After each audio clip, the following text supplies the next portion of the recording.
Hello everyone, welcome to another LIFECAST. We've had a break over the summer, we're back now with Series 2 and special one, we've got Mike Bates here with us. You okay? Good to see you, mate. Good to see you both. Thanks for the invite. So we are sitting in the field in Wales and we're about to start the weekend off with the next 45, which is kind of idea of you, really. Yeah, it was the first business I registered when I left. I resigned from the MOD back in 2020. For those of you who've seen me on your podcast before, you'll know my backstory. The time I'd spent like you, Andy, serving the country. And I was inspired by people like Paul who run their own businesses. I want to run my own business, but I want it to be a business all about helping other people. And at the time, I was just turned 40. And like we all do at that age, you start to see the world slightly differently. I thought, if I'm feeling a bit off here, what about everyone else? And so I started to look into the statistics around men's mental health. And they were just, I couldn't believe it, how many men were taking their own lives in midlife. So I need to build something that will help men navigate midlife and live the second 45, the next 45, as good as the first. So it's taken 2.5 years to get to this point in this field from its conception. And I've co-founded it this year with Johnny Gratian, played 200 Super League games for Huddersfield Giants, phenomenal S&C coach, an expert in nutrition, and Joe Gold, who owns Zeno Healthcare. And we're going to use Joe's app platform, HealthNav, to connect our community in between our events. So I'm super excited, and I'm really proud, actually. As I look now at the event, and it's actually here that we pulled it off. My first thought is, Paul, me and you have missed a trick. We sat in Marbella having a beer, talking about kind of our own mental health, our struggle as men, this and that. And we came up with an idea for a podcast. I know. Could have done this. We should have done this. Could have done this, couldn't we? I tell you what, it'd be a lot less stressful doing podcasts. Let me tell you. But it's interesting because it's funny. Obviously the women, they're getting in menopause, don't they? And so that's something that's relatively, I think, talked about.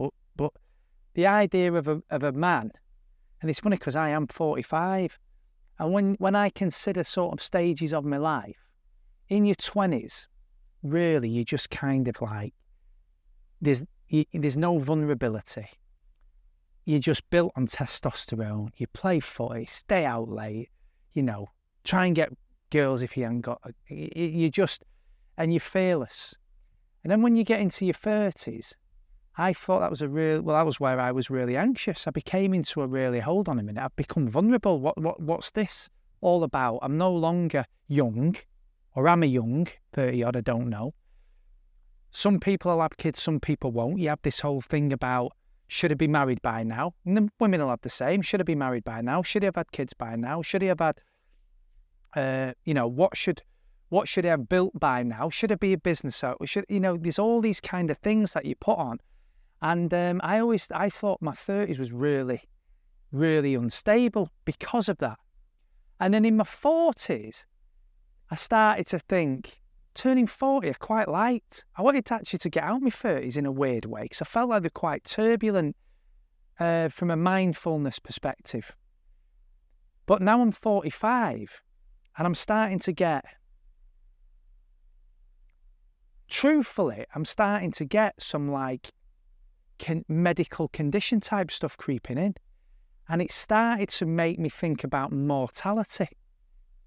So even though in my 30s I felt more vulnerable, and now actually I'm over halfway through my life.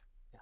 Not only that, so that's the mindset issue, but not only that, you've physiologically, and you can tell us a bit more about this now, physiologically there is stuff happening to me at the age of 45 that I don't have at 35, and that's going to lead to different behaviours. So, yeah, I mean, you touched on a couple of great points there, mate. So, I mean, the menopause women, men's testosterone drops, quite rapidly after the age of 30.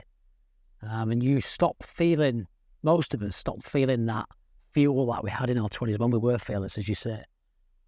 And the problem we've got with men is, we can say this out loud because it's the truth, we're the least likely to ask for help, yet we need it the most. That's the men's health paradox.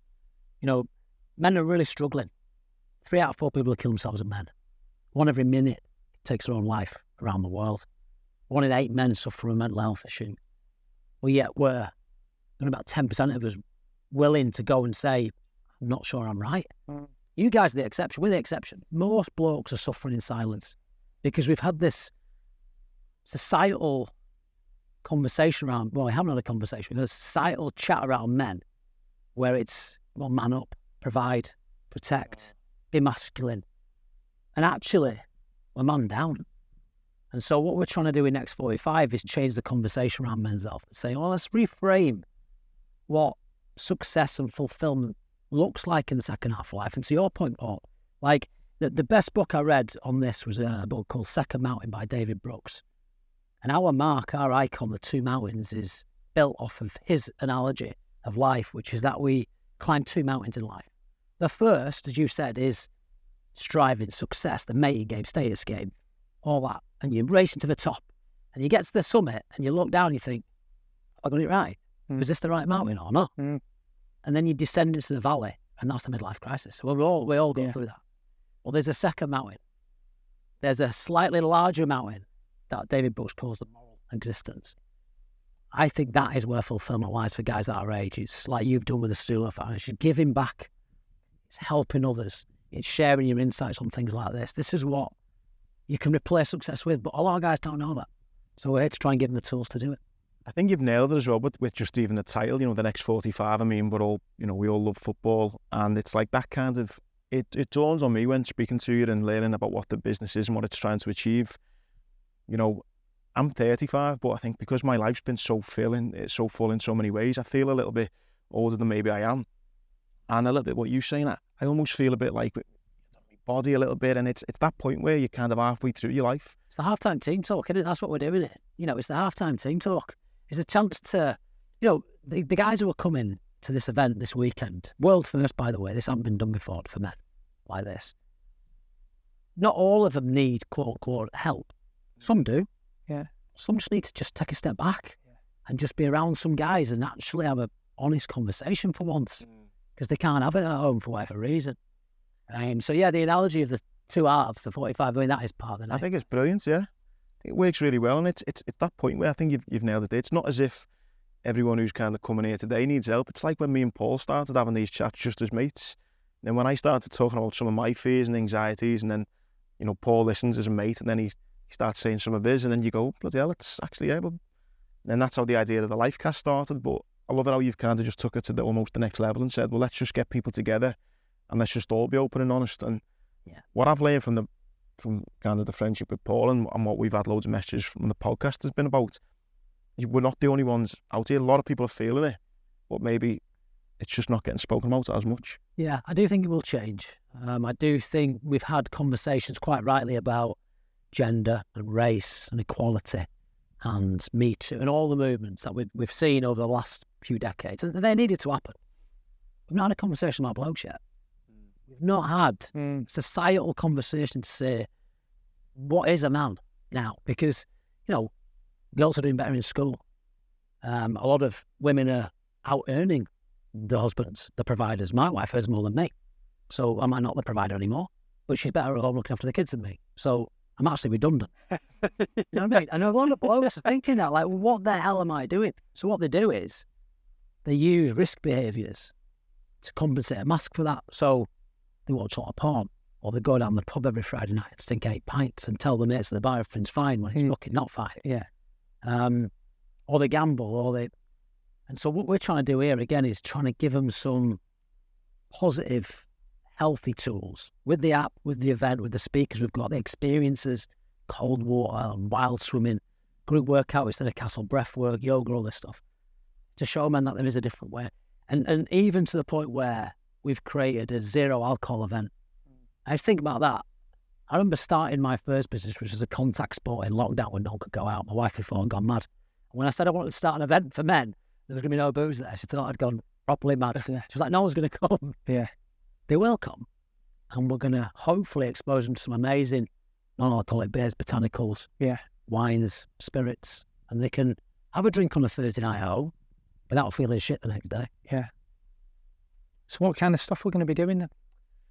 Well, it's a packed schedule. We've got an amazing speaker called Andy Grant. Yeah. He's headlining tonight. Paul's heard my story about 100 times. He'd be asleep for this. I can tell it. I can do it for you if you want.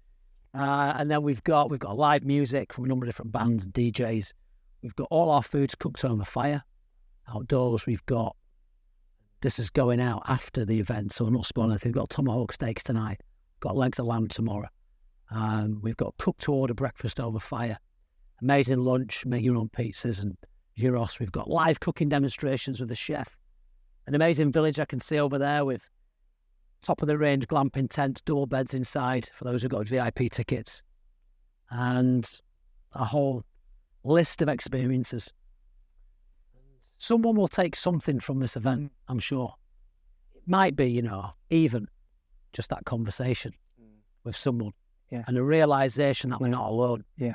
And I think that's the thing about it is, you mentioned before, right? It's like if you're in a household and you're in a family household, in reality, you'll confide so much in your missus or you'll confide so much in your man. But the reality of it is if you're looking at it this way from a men's perspective, there's only so much I can put on my missus. She's got 4 kids. I look at her every morning running around trying to run a business.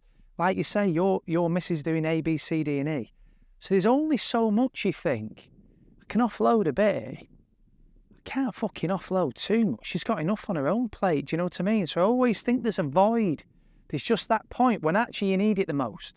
Because if you've got that much stress, it's a bit like victim elder. If anybody talks to me, it's like I can be that victim elder where I'll just constantly moan. But I won't moan if it's serious. Then we have to get shit done.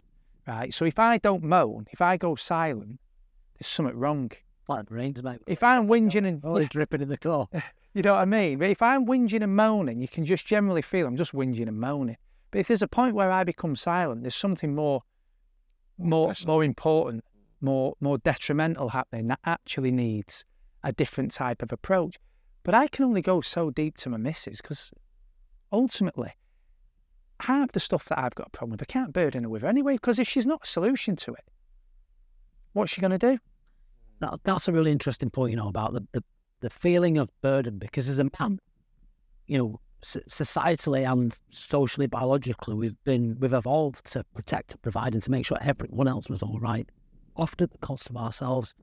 What we find is when men feel like they can't offload onto the people they care about, they don't want to be a burden.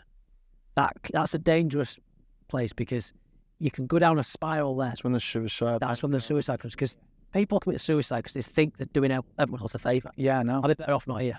Yeah. And that's tragic, isn't it? Because we know a lot of cases where those guys didn't have to take that choice.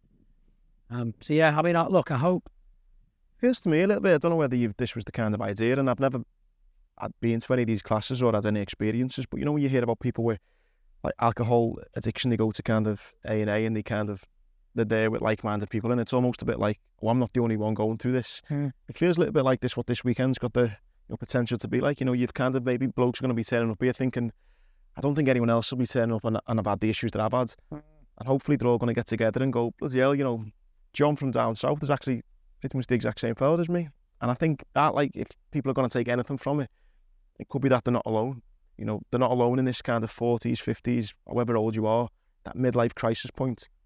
It's not just that you. Midlife crisis, sorry to interrupt, is another interesting point, because men get the piss taken out of them for having a midlife crisis. Yeah.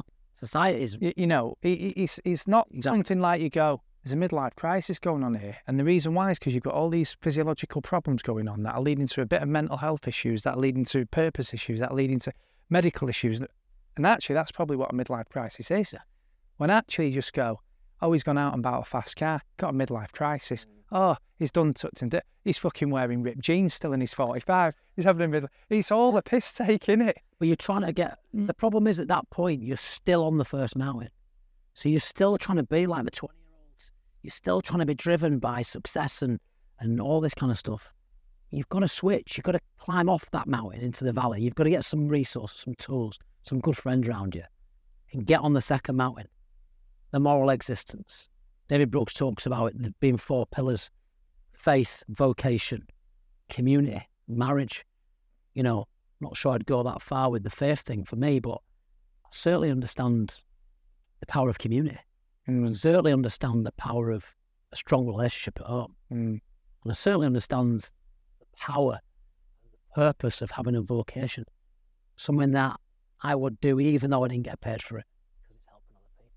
And we're not making any money off this event. You told me when we first came to you, you'll lose money. It's all right. We don't mind because we're starting a movement. Yeah. And can you see this then as a movement where you think you can see many, hundreds, thousands of men benefiting from these retreats? Yeah, I think this is the one you're at this year is our inaugural event. It's called the 100. So there are 100 places available. We've sold over a third of tickets within 16 weeks from a standing start with no marketing budget. And that's just through our own network. Yeah. Once we capture this and the content we're going to create with Ram Media, and we're able to, because men need social proof. That's the other thing, right? You're pushing the border uphill. You're trying to get blokes to invest in themselves. They don't want to do it. Yeah. No. They need a bloke to say, this was a great weekend. So next year, Yeah. I think we'll double this. And then I think by year 3 to 5 will be. I think the irony is most women who hear about this would want the man to come. Yeah. Right. So it's not this is all about men. We've had women buy tickets for husbands, yeah. Because I can imagine there'll be women listening to this podcast thinking, John needs to go on that. Paul needs to go on that. My missus was listening. She'd say, he needs to go on that. So the idea is, and I know what your idea is stronger men make stronger men, but they also make stronger women, stronger relationships, stronger families, stronger everything. Yeah, our strapline, if you will, is that when men live happier, healthier, more fulfilled lives, everyone wins.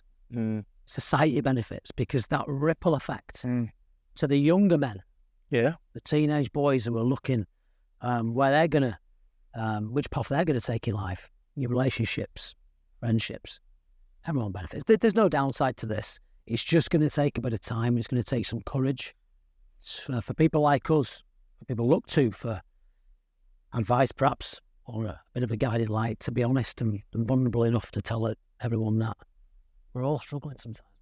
I think as well, it's sometimes frustrating maybe from a business point of view as well, when you think about you're trying to get something off the ground, when you think of the amount of money people will spend on other stuff. I think we spoke before off air, I remember Noel Gallagher once moaning that, people will happily spend, $5 on a coffee, but they won't buy an album for a tenner.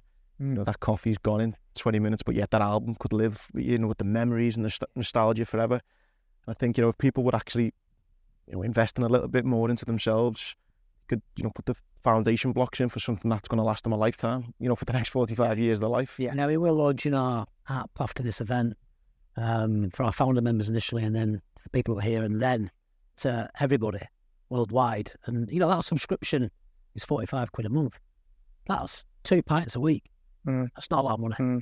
When that could connect you to men all around the world, that could give you the insights, live webinars, access to events like this. It's not a big price to pay, really. No. And it's that you don't know what you don't know. As soon as you're logged in and you're speaking to these other people and you're listening and understanding what, you're not the only one experiencing these things. I mean, that's just the kind of first step, isn't it? It's a good point, that. It's funny. I get frustrated. I sometimes get frustrated when I see old friends from school or family, and I think you've not gone and explored. And it's only through that lack of exploration that you don't know what's out there. I think you don't know what you don't know. I think one of the things why I feel that I'm living some remnants of a fulfilled life is things like this, or the Be the Standard, or going to Reykjavik and seeing how people have gone outside of the comfort zone. But sometimes, you don't have to go outside your comfort zone. You just have to go outside of a zone and just see what's around. Speak to people. 100%. All of a sudden, you've been sat in a job for 20 years with a little niggle, but it's not been big enough, that niggle, because you thought, how could I be a business owner? How would I get from there to there? All of a sudden, you go out your comfort zone. That person can tell you exactly how you get to there from there and facilitate it. If you don't do that, you're forever going to be sat in that village you grew up in a mental I always make the joke about skiing. Obviously, me and Mike being in the military, learned to ski, and I said, no one from Bootle ever took skiing lessons. You know what I mean? I didn't know skiing. Yeah, I didn't know skiing was a thing until stepped outside my comfort zone, joined the Marines, and then a few years later, I'm skied all over the world. It's about taking that first few steps, speaking to people, understanding you're not the only one, and not being afraid to take that initial step, because that's where the magic can happen. Yeah, there's also, I think, as I'm getting older, the one thing I try and do more now is to be kind to myself and to understand that I ain't going to get it right all the time. When I talk, I often reference The Man in the Arena, the Citizens Republic speech by Theodore Roosevelt. You know, and in the end there it says, you know, if you fail while daring greatly, at least you're doing it. Yeah. Don't sit in that village in your mind or in real life and wish you had. Go do it. Yeah. And you might not get to the summit that you set off to achieve. At least you've done it. At least you've had a go. Yeah. You have a good story to tell. Had a good story to tell, some experiences, and ultimately, mate, and the final peak we all climb, of course, we're going to run out of time, everyone is. I would think, for me anyway, the worst feeling at that point would be a feeling of regret, having not lived the life I wanted to live. I don't want that for anybody. So that's what we're doing this for. I think you've nailed it. Again, I wish me and Paul, I thought Paul was educated, but he didn't think of this idea, 6 months ago when we thought of doing the LIFECAST. I think it's great what you've done. Like you say, me and Paul, we've been, a validation really of men are talking about these things, maybe in the smaller groups. And I think to bring it on a much larger scale can affect, more men globally. I think it's brilliant, mate. And I can't wait for this weekend. I'm honoured that I'm get to speak at it. And even though, if you like, I'm one of the speakers, I'm just excited to meet other men as well. And, getting that community feel, and I know for a fact I'm going to take a lot from it myself. So, yeah. It's a brave thing, because starting a movement is difficult. And I think you're right. I think we are in a period where the health of men, men speaking out, men communities, people like Andy's Man Club, on another level. It's all brewing, but it's not quite there yet, as a sort of developed idea. We're slightly ahead of the conversation. Yeah. We know that. Yeah. And it's brave to be in, what do you call it, facilitator or instigator or fire starter in that. But every man attending... Which is why I told you you'd make a loss on your person. Yeah, I know. It's dumb, but it was true. Look, every person who's here this weekend is an early adopter, the trendsetters, because, as I said before, most men don't come here, because by coming to something like this, they have to accept that might not be perfect. Yeah. And so anyone who's here is really brave. I'm proud of every single one of them, including you guys. And it will be the start of a movement. I'd like to see the 100 in America, in Australia, in Europe. I'd like to see us do an event like this called Fathers, which we're thinking about, where you can bring your children and you can camp out with your eldest son or daughter and have these experiences together, build those relationships. So I think this is just the beginning, and I'd encourage anyone to visit nxt45.com and tell us what you think. I think the great thing as well, mate, to finish on is this is an event where, it's just a couple of people thinking, I'm, getting to my 40s, 50s, let's do this. The experience that you three have got, the founders, is so wide-ranging. It's got so much in there. It's not just coming and sitting in the field and all holding hands and, no one knows what they're doing. This is a well-thought-out, proven kind of thing. And I think it's great the people you've got around you to come up with this idea. Well, I'm humble enough to know that I don't know it all. And, I surround myself with good people, you two included, who I learn from. And I knew, even though I registered this business 2.5 years ago, I knew I couldn't found it on my own. I needed to find someone who was world-class at strength and conditioning, nutrition, who had a proven track record as an athlete, who, navigated his own transition from being a professional athlete to a business owner. And then someone in Joe who's run multiple huge businesses and also is a doctorate health professional, psychology researcher. So he understands the science. I think that point there, mate, I think we've got a nice mix. I don't know what I bring to the table. Good ideas and ability to talk, maybe that's it. Yeah, you should have maybe done the first one in the middle of the Atlantic or something. That might have been. No, mate, I'm super excited then. And you want to finish on? Oh, well, I'll finish by saying thank you, mate, for inviting us on, and for you, mate, as well. And thank you both for your friendship.